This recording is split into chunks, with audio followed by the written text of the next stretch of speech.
ಇರಲಿಲ್ಲ. ಭೀಮನಿಗೆ 10,000 ಆನೆಗಳನ್ನು ಒಂದೇ ಬಾರಿ ಪಳಗಿಸುವಷ್ಟು ಶಕ್ತಿ ಇತ್ತು ಎಂದು ಹೇಳಲಾಗುತ್ತೆ. ಭೀಮನು 10,000 ಆನೆಗಳಷ್ಟು ಶಕ್ತಿಯನ್ನ ಪಡೆದುಕೊಂಡದ್ದಾದರೂ ಹೇಗೆ? ಭೀಮನು 10,000 ಆನೆಗಳಷ್ಟು ಶಕ್ತಿಯನ್ನ ಪಡೆದುಕೊಳ್ಳಲು ಕಾರಣವಾದರೂ ಏನು ಅನ್ನೋದನ್ನ ಇವತ್ತಿನ ವಿಡಿಯೋದಲ್ಲಿ ತಿಳಿದುಕೊಳ್ಳೋಣ.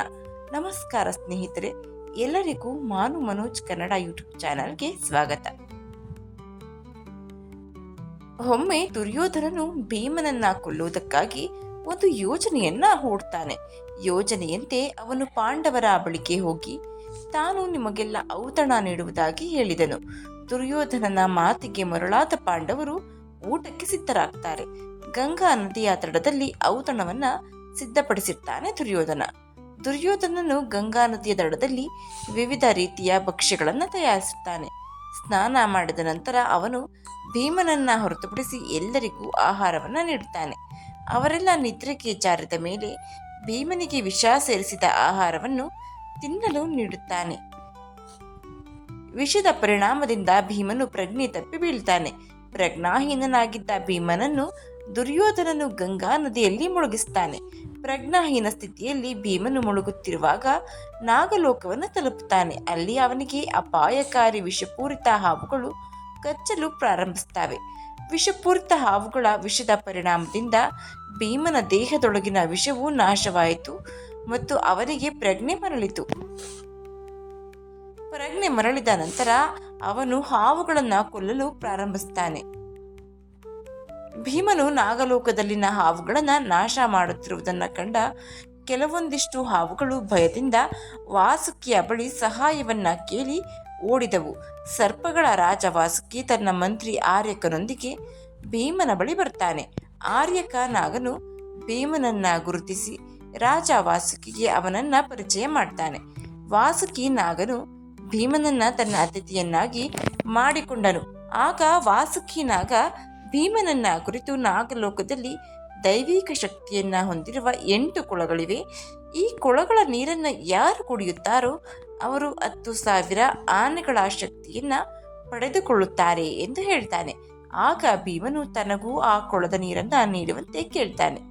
ಆಗ ವಾಸುಕಿ 8 ಕೊಳಗಳ ನೀರನ್ನ ಭೀಮನಿಗೆ ದಾನವಾಗಿ ನೀಡ್ತಾನೆ. ಕೊಳಗಳ ನೀರನ್ನು ಕುಡಿದ ನಂತರ ಭೀಮನು ಗಾಢವಾದ ನಿದ್ರೆಗೆ ಜಾರ್ತಾನೆ. 8ನೇ ದಿನ ಅವನು ಎಚ್ಚರವಾದಾಗ ಅವನ ದೇಹವು ಸಾವಿರಾರು ಆನೆಗಳ ಬಲವನ್ನ ಪಡೆದುಕೊಂಡಿರುತ್ತೆ. ನಂತರ ಭೀಮ ನಾನು ನನ್ನ ಸಹೋದರರ ಬಳಿ ಹೋಗಬೇಕೆನ್ನುವ ಆಸೆಯನ್ನ ವ್ಯಕ್ತಪಡಿಸ್ತಾನೆ. ವಾಸುಕಿ ಅವನನ್ನ ಭೂಲೋಕಕ್ಕೆ ಕಳಿಸ್ತಾನೆ. ಮತ್ತೊಂದೆಡೆ ಪಾಂಡವರು ಎಚ್ಚರವಾದ ನಂತರ ಎಲ್ಲಿ ಹುಡುಕಿದರೂ ಅವರಿಗೆ ಭೀಮ ಕಾಣಿಸೋದಿಲ್ಲ. ಅವನನ್ನ ಹುಡುಕಲು ಪ್ರಾರಂಭಿಸಿದರು. ಭೀಮ ಅವರಿಗೆ ಸಿಗದೆ ಅವರು ಅರಮನೆಗೆ ಹಿಂತಿರುಗುತ್ತಾರೆ. ಭೀಮನು ಕಣ್ಮರೆಯಾಗಿರುವುದನ್ನು ಕಂಡು ಕುಂತಿ ಕೂಡ ಚಿಂತೆಗೆ ಒಳಗಾಗ್ತಾಳೆ. ನಂತರ ಕುಂತಿ ವಿದುರರ ಬಳಿಗೆ ಹೋಗ್ತಾಳೆ ಹಾಗೂ ವಿದುರರ ಬಳಿ ದುರ್ಯೋಧನನಿಗೆ ಮೊದಲೇ ತನ್ನ ಮಕ್ಕಳನ್ನ ನೋಡಿದ್ರೆ ಆಗುವುದಿಲ್ಲ, ಭೀಮನಿಗೆ ಏನನ್ನಾದರೂ ಮಾಡಿದನೆ ಎಂದು ಕೇಳ್ತಾಳೆ. ಆಗ ವಿದುರನು ಕುಂತಿಯನ್ನ ಕುರಿತು ನೀನು ಚಿಂತಿಸಬೇಡ, ಭೀಮ ದೀರ್ಘಾಯುಷ್ಯವನ್ನ ಹೊಂದಿರುವನು, ಅವನು ಚಿಕ್ಕವನಿದ್ದಾಗಲೇ ಅವನಿಗೆ ಏನನ್ನೂ ಮಾಡಲು ಸಾಧ್ಯವಿಲ್ಲವೆಂದು ಹೇಳ್ತಾಳೆ. ಇದನ್ನ ಕೇಳಿದ ಕುಂತಿಯ ಮನಸ್ಸು ಸ್ವಲ್ಪ ಸಮಾಧಾನವಾಗುತ್ತೆ. ಸ್ವಲ್ಪ ಸಮಯ ಕಳೆಯುತ್ತಿದ್ದಂತೆ ಭೀಮ ತನ್ನ ಸಹೋದರರನ್ನ ಸೇರಿಕೊಳ್ತಾನೆ. ಭೀಮನಿಗೆ 10,000 ಆನೆಗಳ ಬಲ ಬಂದಿರುವುದನ್ನ ಕಂಡು ಅವನ ಸಹೋದರರು ಆಶ್ಚರ್ಯಗೊಳ್ತಾರೆ. ನಂತರ ಮಹಾಭಾರತ ಯುದ್ಧದ ಕೊನೆಯಲ್ಲಿ ದುರ್ಯೋಧನನನ್ನು ಕೊಲ್ಲುವ ಮೂಲಕ ದುರ್ಯೋಧನನ ದುರಹಂಕಾರಕ್ಕೆ ತಕ್ಕ ಪೆಟ್ಟನ್ನು ನೀಡ್ತಾನೆ ಭೀಮ ತಾನು ಜನಿಸುತ್ತಲೇ 10,000 ಆನೆಗಳ ಬಲವನ್ನ ಪಡೆದುಕೊಂಡವನಲ್ಲ, ಆದರೆ ದುರ್ಯೋಧನ ತುಂಬಾನೇ ಶಕ್ತಿಶಾಲಿಯಾಗಿದ್ದವನು. ಭೀಮ ಚಿಕ್ಕವನಿದ್ದಾಗಿನಿಂದಲೂ ಅವನ ಶಕ್ತಿಯನ್ನು ಮೀರಿಸುವವರು ಯಾರೂ ಕೂಡ ಇರಲಿಲ್ಲ. ಭೀಮನ ಶಕ್ತಿಗೆ ಸರಿ ಹೊಂದುವ ಶಕ್ತಿಯುಳ್ಳವರು ಕೂಡ ಯಾರೂ ಇರಲಿಲ್ಲ ಮಹಾಭಾರತ ಕಾಲದಲ್ಲಿ. ಇದು ಭೀಮ 10,000 ಆನೆಗಳ ಬಲವನ್ನು ಹೇಗೆ ಪಡೆದುಕೊಂಡನು ಅನ್ನೋದ್ರ ಬಗ್ಗೆ ಚಿಕ್ಕದಾದ ಮಾಹಿತಿ ಸರಳವಾಗಿ ನಿಮ್ಮ ಮುಂದೆ ಪ್ರಸ್ತುತಪಡಿಸುವ ಪ್ರಯತ್ನ.